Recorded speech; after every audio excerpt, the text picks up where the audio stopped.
Good Friday Eve to you, everyone. Welcome to another edition of the Houston Roundball Review Takeover, powered by JM&E. I am KG Chris Gardner, owner of the Houston Roundball Review. You can watch this show on YouTube, Twitch, Musk, Fire TV, and Roku, courtesy of BS3 TV. If you have a Roku streaming device, just download BS3 TV. If you don't have that, you can go to bs3network.com or bs3tvlive.com. Going to be a fast paced 55 minutes and change. And then I'm going to get ready for the TCU Houston Cougars game, quarterfinal matchup in the Big 12 men's hoops.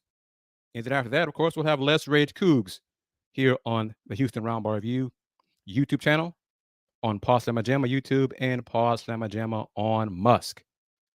Let's get the good news out of the way. Congrats to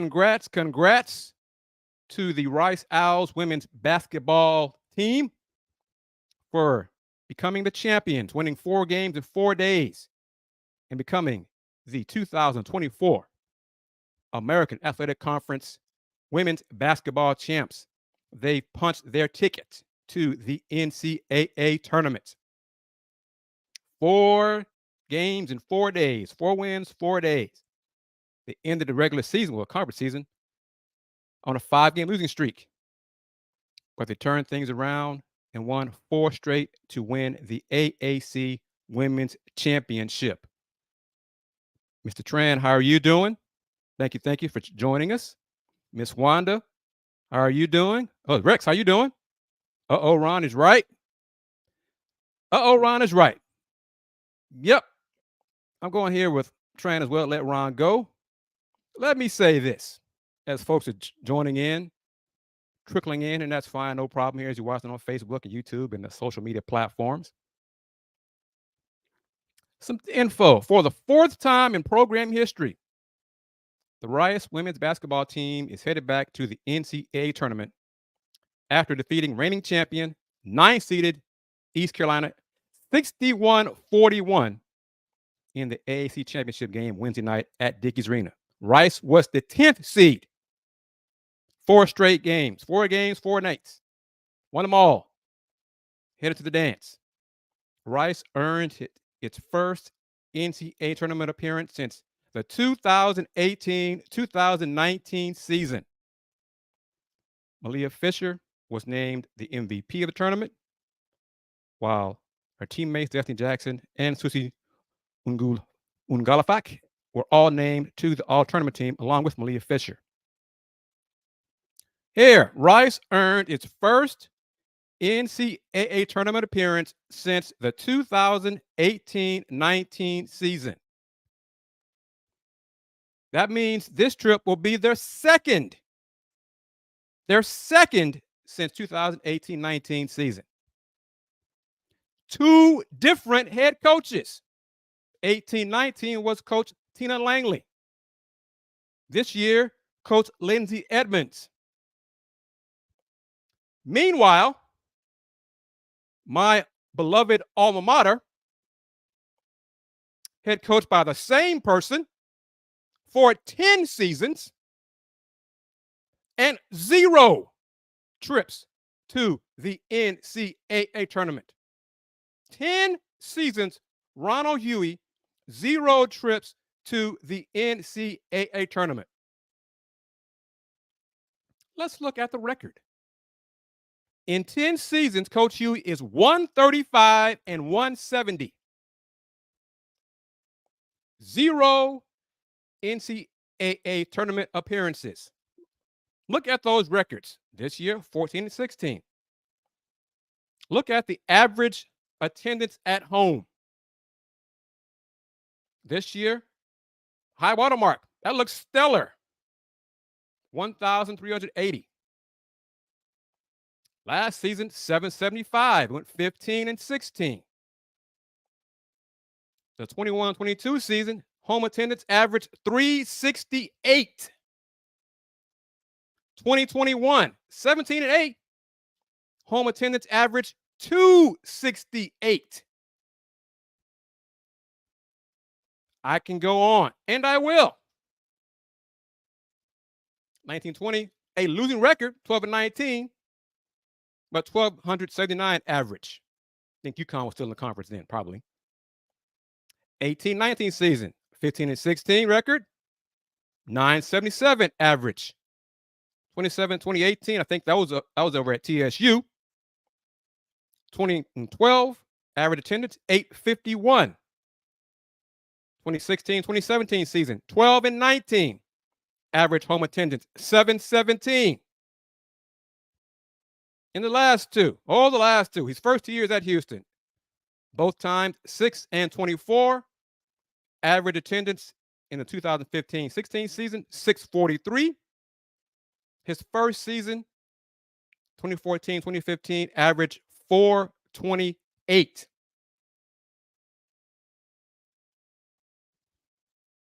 AD, Vice President of Athletics, blah, blah, blah, blah, AD Chris Pesman, had a quote in a press release congratulating Dwana Chiser, who was named the Administrator of the Year by the WBCA, the Women's Basketball Coaches Association, named Dwana Chiser Administrator of the Year. And part of the quote from Chris Pesman was the great job she has done growing the game of women's college basketball. 428, 643, 717, 851, 977, 1279, 268, 368, 775, and this year 1380. That's growing the game of women's college basketball? And of course, a losing record. One more time. 135 and 170 in 10 seasons under Ronald Hughey. Coach Childs has been there Dwana Childs has been there the whole time at Houston. The last time Houston made the NCAA tournament was the 2010-2011 season. That was before Chris Pesman became AD. He became AD December 2017. You know who was there way back when, 2011? Dwana Chiser as senior women's administrator. She's been growing the game of women's college basketball so long, apparently, she forgot about her own alma mater and doesn't care about the success or lack thereof at Houston Cougars women's basketball.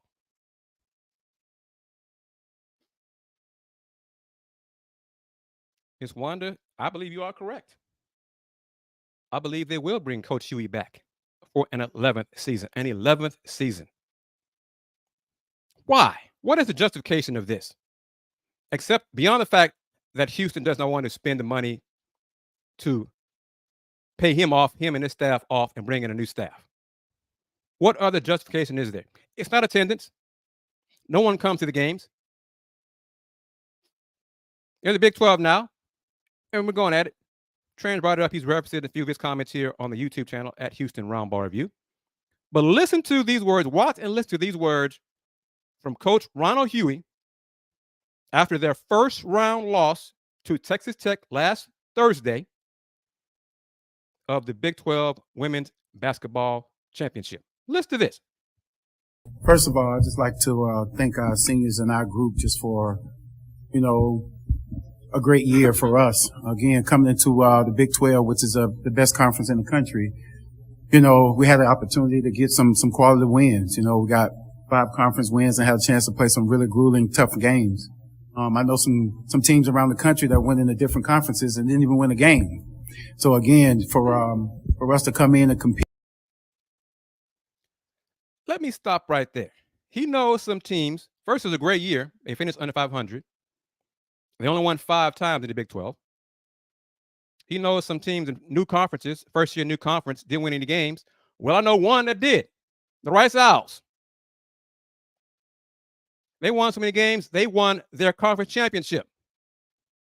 And they're going to the NCAA tournament, Coach Huey, which you haven't been to yet in your 10 years at Houston. More from Coach Huey. Like the way we did, and really proud of our group for being able to do that. I thought Texas Tech came in after losing those kids and having that losing streak and decided they were going to really fight everything they had to be able to win this game. And I thought they had good energy to be able to do that. I thought we were inconsistent in our energy and being able to do that, and just too many breakdowns to give up those big threes. I think if you control those threes off of those ball screen actions, we have an opportunity to win this game. But again, hats off to them. They came in and competed and did what they need to do to win the game. Coach, you mentioned this being your first year in the Big 12. What are you going to take just from this year to apply to next year? You know, the first thing that we started meeting just about the things we need to do. The one thing about the Big 12 is just having opportunities to have Big 12 players. You know, you have to really get down and come up with a decisive plan on recruiting and get the opportunity to have the kids that can be able to compete at this level. You can go out and get players and try to scheme all you want to. But if you don't have the right players on the floor to be able to create plays, because again, at the end of the day, we all know each other plays. Come down to players making plays. The other thing is having an opportunity to really dissect everybody's system. The one thing about all the Big 12 schools, original schools, they all knew each other. So they all knew what they were going to face, that kind of stuff. We all came in and had to try to figure out that, you know, watching from film, and, you know, you can go through all the film you want to until you're in the action, then you know. And so again, now we know what each opportunity comes with each program. And now we know how, you know, just give you some example, Kansas playing through their high-low, Iowa State playing through their pack line, Texas playing through their post players. So now you have opportunity to know what you're going through. It's like what we did in American. You know, we had opportunity to be there, fight our way up through the top, and had opportunity to play in the championship game last year. But again, we knew those programs. And so that's the one thing about this Big 12 opportunity we have this year. We had opportunity to learn a lot. And so again, but it started with the players and have an opportunity to recruit those great players to be a part of the program. Say what? Coach Huey has said publicly that current roster has 2 or 3 Big 12 players. He's the head coach. He's in charge of recruiting. He coached at Texas. He was on the staff at Texas. So he's coached in the Big 12 before. But he didn't realize he needed to get Big 12 players. He had 2 years to get Big 12 players. Houston joined the Big 12, didn't happen yesterday. Rice went from Conference USA to the American. First year in the American, Rice won the conference championship. Coach Huey's there 9 years. Made the championship game once and lost to East Carolina last year. And speaking of East Carolina last year, I'm bringing receipts today, y'all. I'm bringing receipts. Will knows with a comment, candid comment. He's admitting he was totally unprepared. Rex 32 sounds like somebody we know. Football head coach who's no longer here. H-Time Big Dogs feels confident. I don't know, brother. I got a text about 45 minutes ago that makes me shake my head that he has more years on his contract than I thought. I thought he had 1. This person told me he has 2. I'm trying to get that confirmed. But either way, the buyout is not huge if you care about women's basketball. Coach Huey and his staff, he's not making $1 million a year. He's probably not making $500,000 a year. But go back to it. This clip is famous now, either on this channel or Folks Talking Sports, this show or Folks Talking Sports. This is from last year after losing in the AAC championship game to East Carolina. Will knows, loves it. He's heard it before, but the first few words of this from Coach Huey. Let's listen to this. We got a bunch of emails from, you know, other tournaments and things like that, but, you know, it's time to set a standard for NCAAs around here, you know, and that's It's time to set a standard for NCAAs around here. That was last year. They're not going to the NCAA this year. 10 seasons in, 0 trips to the NCAA tournament. 0. Lindsay Edmonds at Rice, in her 3rd season as head coach at Rice, is going to the NCAA tournament. Her 3rd year. 1st year in a new conference. Guided her team to 4 wins in 4 days.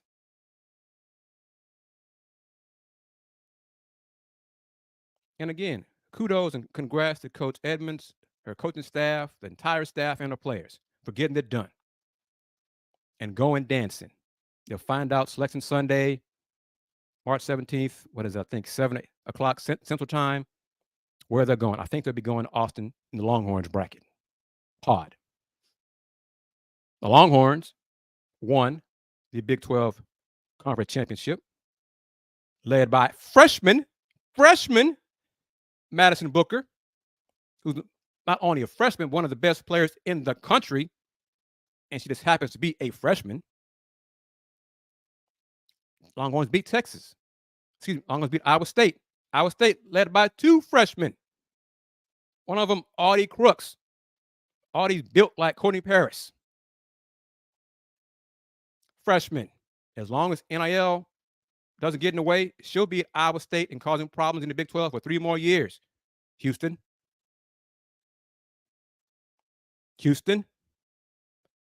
Arizona's joined the conference in July. Utah is joining the conference in July. Colorado is joining the conference in July.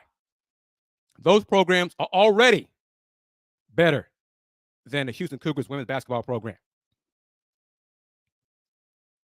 Already. And here's an example. Let me see if I can pull it up and put it more in black and white. Let's see here. Got a lot of slides and info. Here are the net rankings for the Big 12 women's basketball teams as of March 13th. Dead last. Houston at 100. And there's a gap of 8 points between next to last and last. UCF head coach told me after the game here in Houston on senior day, she's bringing in a 6'8" post player.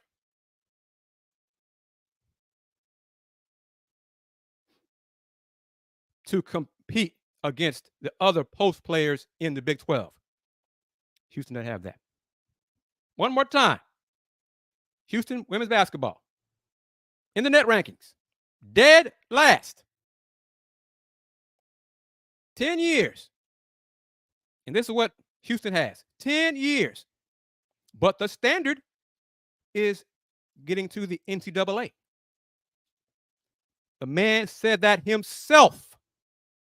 The standard is getting to the NCAA. He said that last year. They're not going this year. They finished under 500 this year.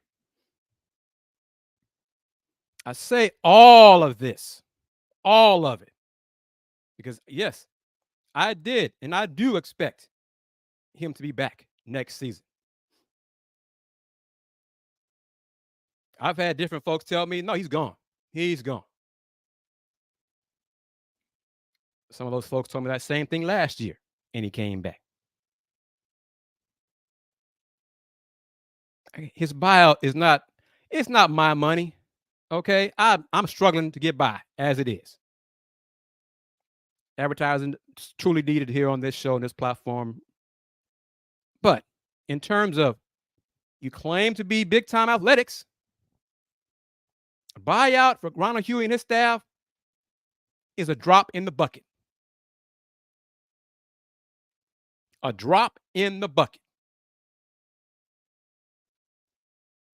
I'm going to get back to the Cougs women's basketball.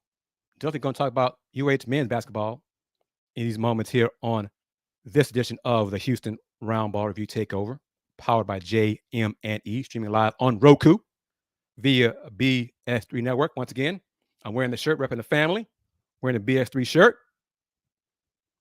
Last Thursday,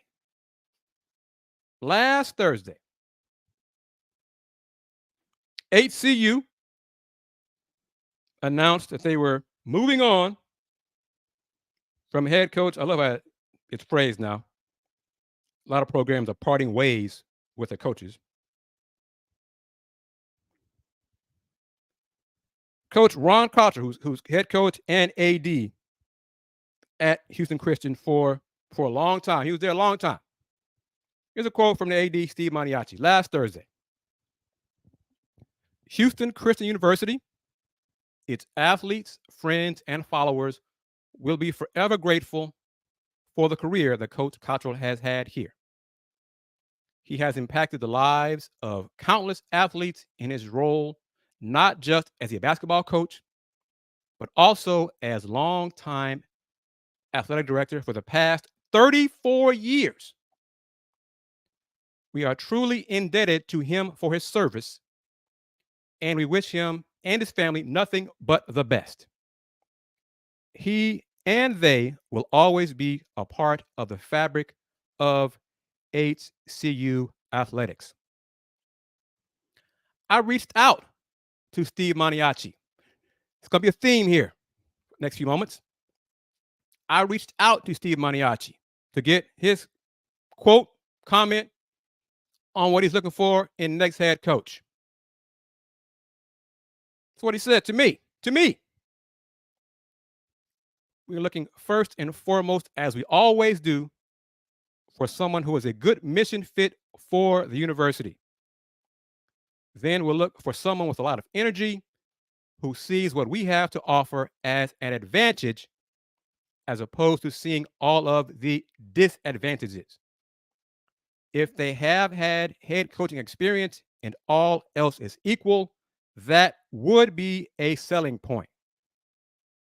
I'll follow up with him and ask him, do you have a timetable to make the hire? His response was ASAP. You know how soon ASAP is, apparently? Monday, March 18th. Supposedly there's going to be a press conference Monday, March 18th, announcing the new head coach. And apparently, reportedly, it's going to be Craig Doty, who has coached at Emporia State. So it's already done. They parted ways with Coach Cottrell because, clearly they had somebody already in mind. Next. What are they talking about Houston here? Women's basketball alumni saying and doing. They're doing very little. Big Dobbs. They're not doing enough. And that disappoints me. They'll talk to me off the record, behind the scenes. I've encouraged them to go public with their frustration, with their questions. They haven't done it yet. They got to speak out. I'm just one little voice in the wind. They got to speak out. They got to speak out of what has happened to their program and what continues to happen to their program. Different parts of the country, women's college basketball popularity has taken off. Not in H-Town. Not at the University of Houston. Rice women's basketball has had more success in the last 6 years than Houston women's basketball. That should be enough for me. If I'm them, that should be enough motivation and reason to move on right there. But I'm just one little voice in the wind. I don't have enough pull. I don't have enough sway. I don't have Tillman's ear. But I had Steve Maniaci's ear, apparently. Got a quote from him. About HCU.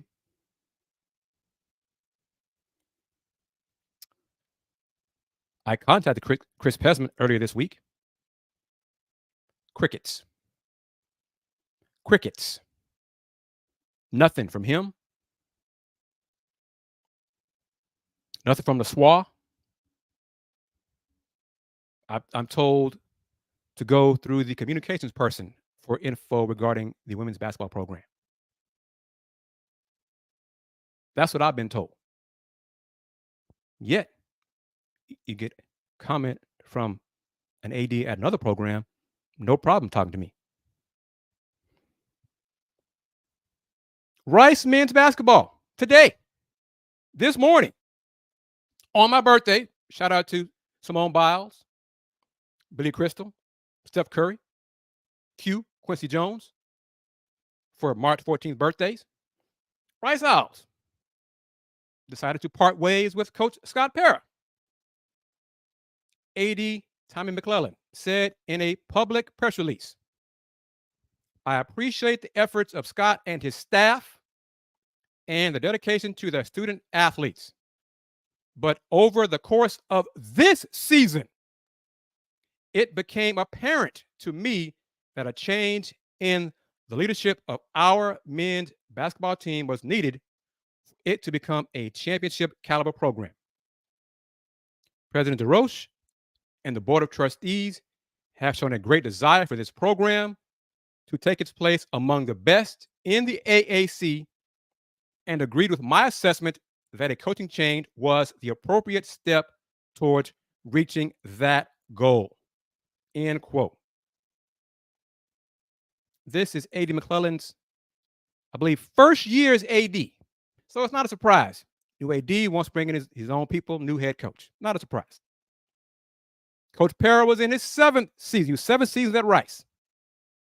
Losing record, 96 and 127. 7 seasons, not 10, 7. Rex, thank you very much. Appreciate it. Big Dobbs as well. Thank you very much.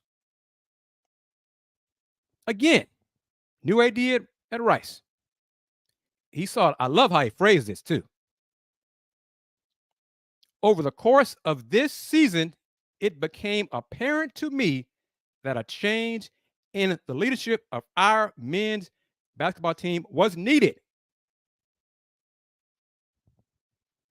I've asked Chris Pesman to simply make a statement, a public statement regarding Coach Ronald Hughey and his job status. Season ended March 7th. It is March 14th. Crickets. Crickets. Kyra Elgie at Kentucky was let go after 4 seasons. 4. Last 2 seasons were not very good. I wasn't surprised she was let go. I've known her for years. She's at Tennessee. Her record in those 4 years, 61 and 60. Rex, 32. You're good in math. Big Dobbs, you as well. 61 and 60. That's a winning record. 4 seasons. She's let go. She won an SEC conference championship. And Kentucky still moved on. 10 seasons here in Houston. 10 seasons, 0 trips to the NCAA tournament. That means 0 conference championships. And Ronald Hughey is still here.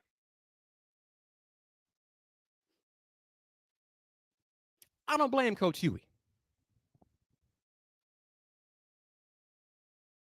Okay? Let me be clear. I don't blame Coach Hughey.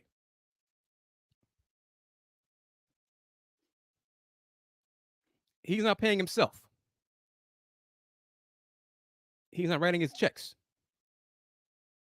This is all the administration. That's who this is. This is all the administration. It's on them now. It's been on them for a while.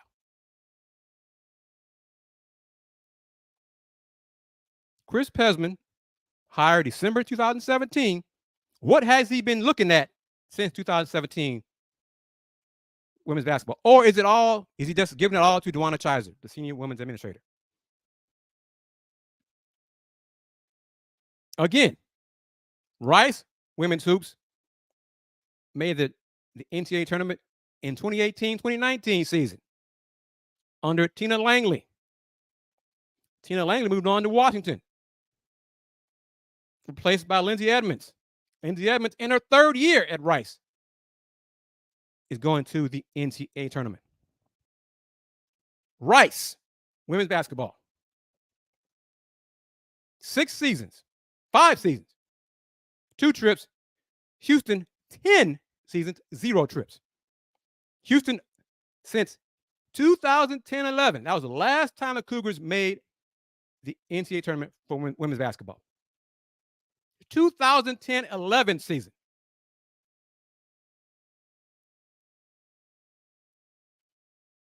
But yes, back at it. The alums, players from those teams, I've talked to some of them. They acknowledge they need to speak out. They need to do more. They will do more. They haven't done it yet. They've allowed folks to run women's basketball at Houston into the toilet. Their level of expectations, the standards at Houston Cougars women's basketball, the bar is so low. It is just so low. High standards in Kentucky, need that here. 4 seasons. Kyra Elgin was let go after 4 seasons. And she had success at Kentucky.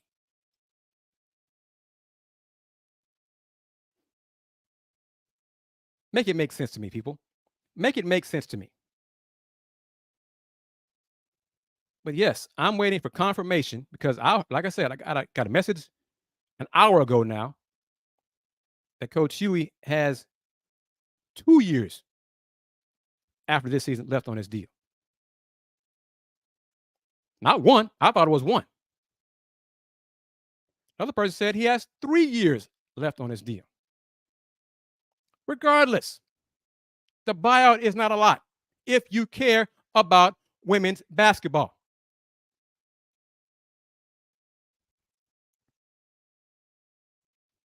It's not an excuse.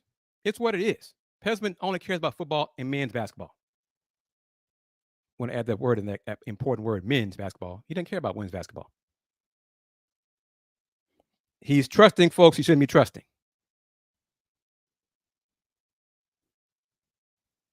That's part of it right there. I remember when he was talking to me face to face 3 or 4 years ago at a press conference. After a press conference, I told him about the lack of talent on the team. And he told me about the incoming transfers. And I said to him, Pez, they're not very good. Well, I was told, Pez, they're not very good. He was shocked.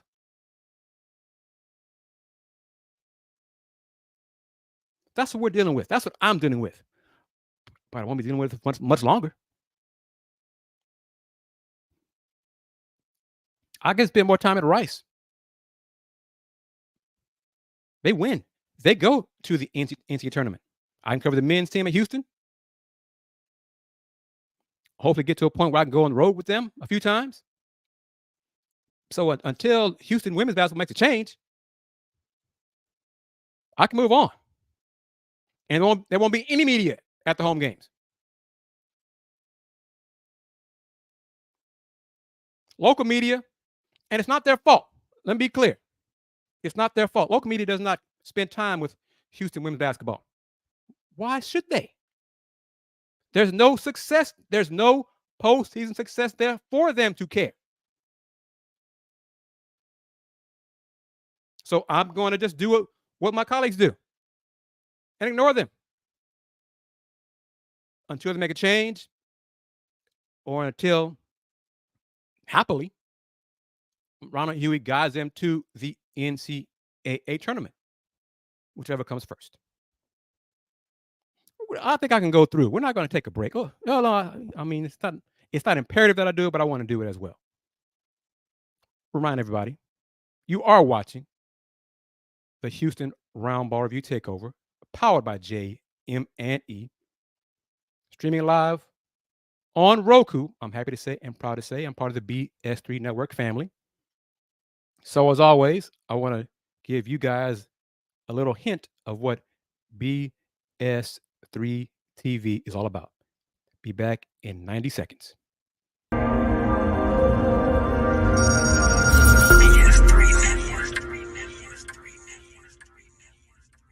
BS3 Network, changing the way you watch TV.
Welcome back to the lunch break, powered by JM&E and also the BS3 Network. The lunch break is also on Thursdays.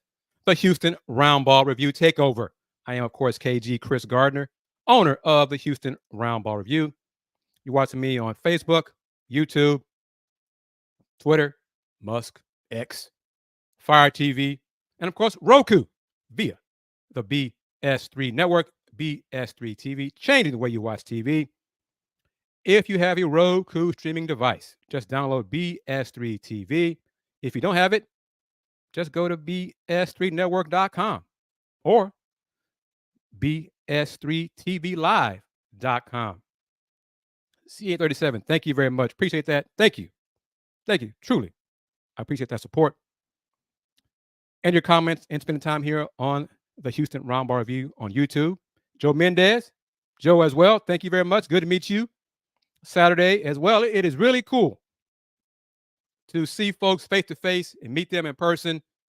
And they tell me and Andy how much they enjoy what we do, enjoy Let's Rage Cougs and the work we do. It is gratifying to hear those kind words from everyone and the support as well. Thank you. I've talked about the sorry state of Houston Cougars women's basketball enough. Going to talk about the NCAA men's tournament. Dr. Charles McClellan had a Zoom call Wednesday morning. I was a part of it. So was colleague Joseph Duarte. We was a local flavor. There's some national folks. I think one person was from, asked about the Longhorns, so maybe that's Austin. And then somebody was from maybe Kentucky, but a few national folks as well, maybe UConn sprinkled in. But Dr. McClellan discussed 2 points I'm going to bring up here in the slides. First, he commented on the benefit of playing a strong non-conference schedule. Quote, as we near the beginning of this year's selection meeting, because he was in Indianapolis at the headquarters getting ready for everything, I would like to speak on behalf of some of my colleagues on the committee to express our concern with evaluating teams that have not played a strong non-conference schedule this year. There has been much written and said about this topic. Therefore, we believe it is worth me commenting on this matter. First and foremost, as it pertains to the committee's objective this week in selecting, seeding, and bracketing the 36 best at-large teams, along with the 32 automatic qualifiers, we will use the publicly shared resources we have at our disposal to assist with the evaluation process. One of those resources is the non-conference strength of schedule. Here's the key. How each committee uses that data is a personal choice.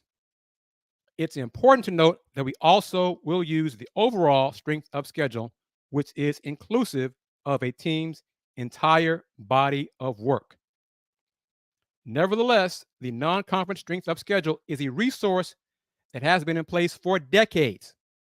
A long-term concern is that poor non-conference scheduling, including teams playing multiple games against non-Division I opponents, is not good for the health of college basketball, particularly the regular season.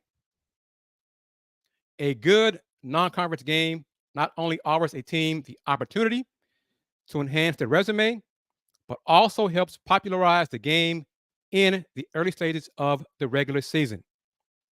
Teams that elect not to play a strong out-of-conference schedule make it difficult to evaluate them for an at-large berth to the tournament, particularly if they do not perform at a high level within their conference. This is a matter that the committee will certainly discuss this summer as part of its annual review. Later in the call, I asked Dr. McClellan, in your opinion, what can be done or would you like to be done for teams in power conferences to schedule tougher in non-conference? He answered, well, that's a decision based upon the individual schools. Again, we try to not look at it from a conference standpoint. Each individual institution has their own scheduling needs and their scheduling philosophies. Obviously, being in Houston and your covering of those teams and power conferences, as well as AQ conferences, automatic qualifier conferences, you know that each team, each coach has their different philosophy. Pause right there. Dr. McClellan and I go back a long way, so he knows who I am and knows where I'm from, Houston, and covering who I've covered. So that's why he referenced what he said there, okay? Some folks don't realize who I know, okay? Next, as a basketball committee, we want teams to play a competitive schedule. And if you play a competitive schedule, it gives us more data to be able to make the best decision. And I think that's ultimately what we're asking for. Also in the Zoom call, he wanted to address this.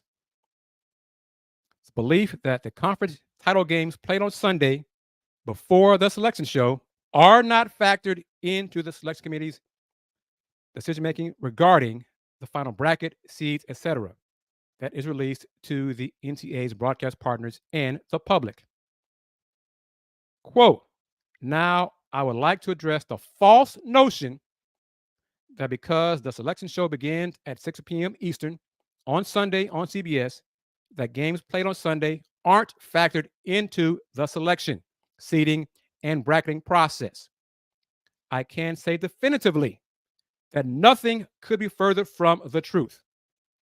We do not start the bracketing process before mid-morning Sunday, and we will come up with as many brackets as necessary to account for changes to the seed list that are based on outcomes of 5 championship games that take place. By mid-afternoon, 3 of those games will be finished, so we can start eliminating some of the brackets we've constructed, but a couple of those games conclude just before the start of the selection show. So we always must be very careful about which bracket gets submitted to our broadcast partners. All the conference tournament games matter, though like we've always said, they don't matter more than any other individual outcome. These games don't carry more weight than a game played last month, but they are not ignored due to timing either. End quote. Just putting it out there. I've said it a few times. I've been fortunate to participate in the NCAA's media mock selection exercises for both men's and women's basketball. One of only, as far as I know, 2 people in media ever to participate in both the men's and women's mock selections. Jerry Palm is the other. So things Dr. McClellan referenced, I've seen firsthand in those mock exercises. The net rankings for men's basketball, Big 12. Final minutes here of the show. 2:00 tip off between Houston, number one team in the country, in the net, in the polls, etc. Houston ranked number 1, Iowa State 9, BYU 12, Baylor 14, Kansas, in their lack of depth, talented depth, 19, Texas 28, Tech 29, Cincinnati 34, TCU 41, Oklahoma 44, UCF 60, Kansas State 68, Oklahoma State 119, and West Virginia 156. Those bottom two programs. West Virginia had an interim head coach this year. They moved on from interim coach Josh Eilert. They begun a national search for a head coach. Today, Oklahoma State decided to part ways with Mike Boynton. 7 years. Buyout, I want to say the buyout right now before April 1st is like $7.7 million. April 1st be like $6.7 million. Yes, it's men's basketball. I know that. It's apples to oranges. But my point remains. If you care about women's basketball, Houston, Ronald Huey's buyout is nowhere close to $7.7 million. Oklahoma State said, Mike, you're a good guy. 7 years, you haven't got it done. We're going to part ways. We're going to pay you to go away. Ronald Huey, good guy, good man. Not the right person to lead Houston women's basketball in the Big 12, especially if the goal is to compete for championships and to get to the NCAA tournament.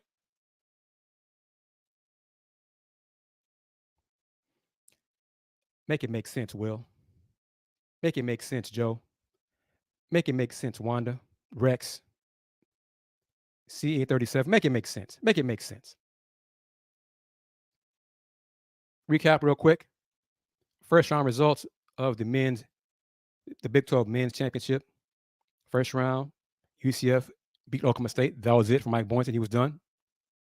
After that 15-point loss. Cincinnati won their first round game against West Virginia. Josh Eilert, done. Second round, BYU, I think they made 14 threes, a conference tournament record to beat UCF. Coach Dawkins might be done. We'll see about that at UCF. TCU, Cougs facing TCU shortly. They beat Oklahoma. I think Oklahoma is still going to be in the tournament. I think. Horned Frogs won 77-70. Kansas State beat the Longhorns 78-74. Did y'all see on social media the hug Big 12 commissioner gave K-State head coach Jerome Tang after the game as Coach Tang was walking through the tunnel? I think Commissioner Yormark was glad to see the Longhorns lose in the Big 12 men's basketball because women did win the championship. And then last game of the evening on March 13th, 11th seed Cincinnati, 72, 6th seed Kansas, 52. No Kevin McCullough, no Hunter Dickinson. Jayhawks are just a shell of themselves. Today, quarterfinals. What's going on? Give me the score of the game between Texas Tech and BYU. Haven't kept up with it. I've been doing coaching moves. But 2:00, 1 seed Houston versus 8 seed TCU. That game on ESPN. Then the second session of the day, 6 p.m., K-State 10 seed against 2 seed Iowa State on ESPN2. And then I don't believe it's been finalized yet. It hasn't as of this show. 3 seed Baylor versus 11 seed Cincinnati, 8:30 on ESPN or ESPN2. Heck, man, the Bearcats win that game. They might become the 10th Big 12 team to make tournament. 10. 10 men's teams, 10. Women's teams, Big 12, I think 7 will be the number that get there from the Big 12. And basically, it is these rankings here. Let me pull it up. I think this is right. A 7 on the left side: Texas, Kansas State, Baylor, West Virginia, Oklahoma, Iowa State, Kansas. Those 7 will be going to the NCAA tournament. Thank you. It's not even close. Thank you very much for that. I tell you, I appreciate it. I'm assuming BYU is not making threes today against Texas Tech. They live by them, they die by them. Let me see. Yep. BYU is 4 for 19 from 3. That'll do it. 4 for 19 from 3. When they're not making them, they struggle. When you are making them, they do quite well. But even overall, BYU is just 10 for 37 from the floor. So 6 for 18 on 2s, 4 for 19 on 3s. And that's why they're down 48-30 to Texas Tech in quarterfinal game number 1 today in Kansas City. Be sure if you're there in Kansas City, take part of those Big 12 Eats, the school-focused menu items that are being offered there at T-Mobile Arena Center, whatever. But yeah, the Red Raiders are shooting 51.5%, 17 for 33 from the floor, and 7 for 12 from 3. Yep, that'll do it. But I want to go right back here. Prairie View women's team lost yesterday in the quarterfinals of the SWAC tournament to Jackson State. No shock there. J-State is the queen of SWAC women's basketball. Final score was J-State 67-58. Prairie View men's season ended last Saturday against TSU. I would not be surprised if Prairie View moves on from Byron Smith and looks for a head coach on men's side. But Jackson State women's basketball, Tamika Reed, head coach. Boy, if Houston was serious about women's basketball, I'd give her a call. But we're not serious about women's basketball, so keep doing what you're doing. Back to Rice. I got 2 names that have been mentioned to me for Rice men's basketball as next head coach. I'm kind of curious to see which direction Rice will go. I spoke to one of them directly. At the time, the job wasn't open, so he didn't want to give too many specifics and details about his interest or not. But both names that I've heard, I've known both of them for a long, long time. And both of them have ties to the Houston area. I'm not sure if Rice will go in this direction. I know A.D. McClellan will have a media gathering at 3 o'clock later today. But of course, I'll be in Cougar Horned Frog mode. So try to get someone over there representing the Houston Roundball Review, hopefully, to get comments from A.D. McClellan. These final minutes, the Houston Roundball Review will have a representative at the McDonald's All-America Games taking place here in H-Town. The games are on the 2nd, I think, and the slam dunk and 3-pointer on the 1st. From Dekaney High School, Spring, Texas, Delisa Chappell. She played ball there. She played ball at Wichita State.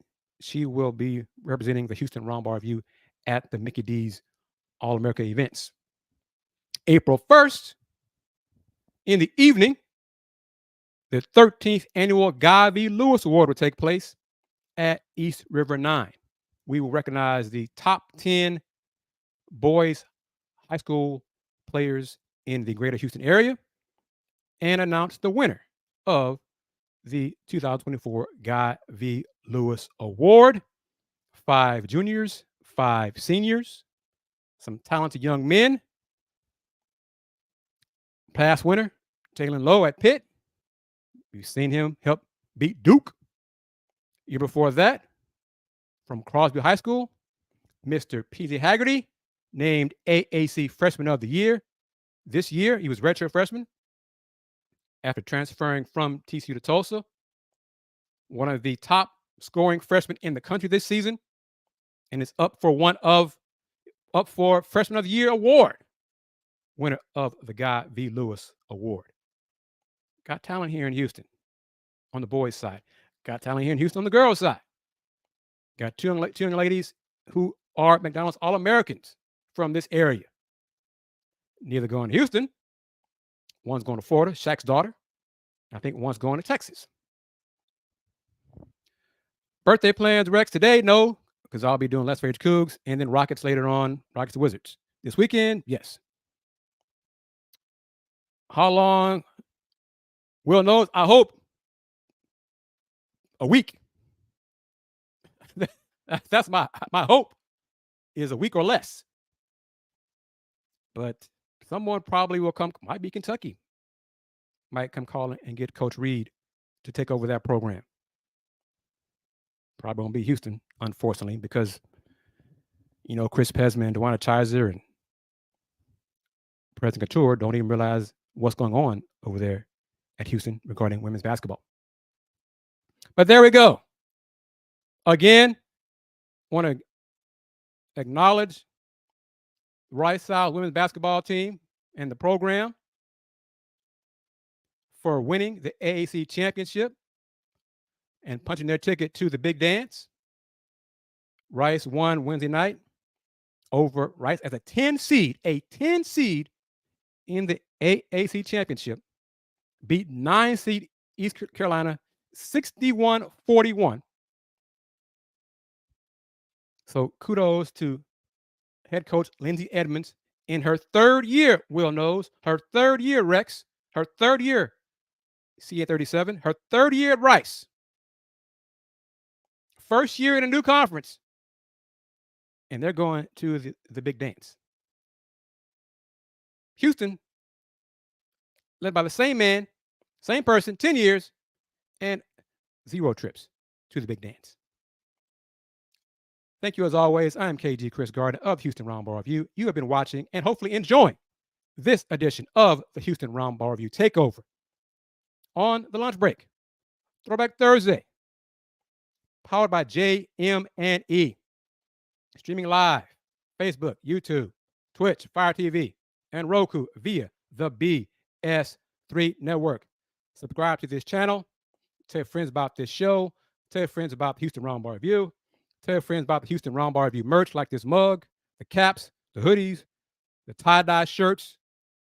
Click on those links, the shop button, if you're watching on the Houston Roundball Review on YouTube. Since 1994, the Houston Roundball Review. Local name, global perspective. Take care. Peace. It's Sybil Wilkes with what you need to know. Today, it's Thursday, March 14th, 2024. Number 1, the judge overseeing the Georgia election interference case dropped 6 charges in the indictments against Donald Trump and his co-defendants due to the fact that the charges, he said, were vague. However, Fulton County Superior Court Judge Scott McAfee noted the problem could be easily remedied. It would just involve additional work by the DA's office to rework the charges and refill to the judge's specifications. Judge McAfee left in place acts described in the indictment, such as Trump's call to the Georgia Secretary of State, Brad Raffensperger, in which he asked Raffensperger to find the votes needed to hand him victory in that state.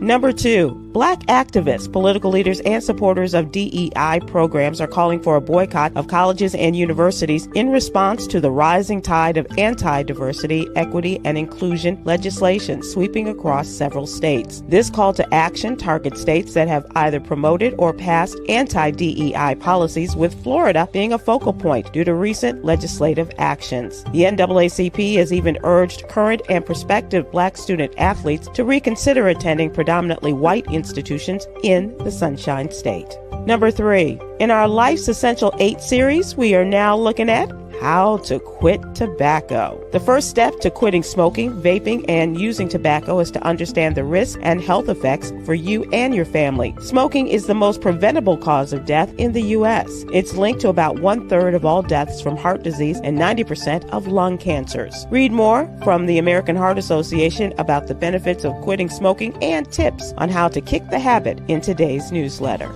Number 4. A 15-year-old boy with autism was shot and killed by deputies in San Bernardino County after charging at them with a garden tool. The incident occurred March 9th during a domestic disturbance call. The tense moments, which lasted only about 7 seconds, were caught on the deputy's body camera. Number 5. Federal officials often overlook female veterans' mental health needs, leaving gaps in available resources. More outreach and research are needed to encourage female veterans to seek care. Females make up 10% of the veterans population and are expected to grow over the next decade. Here's your daily inspiration from Yogi's Jewels. A gentle approach to oneself is an act of self-love. All right. Join me today live on YouTube and Facebook at 7 p.m. Eastern, 6 p.m. Central with mental health and wellness contributor Aprilette Russell as we discuss today's top headlines and more. I'm Sybil Wilkes. Be informed, be empowered.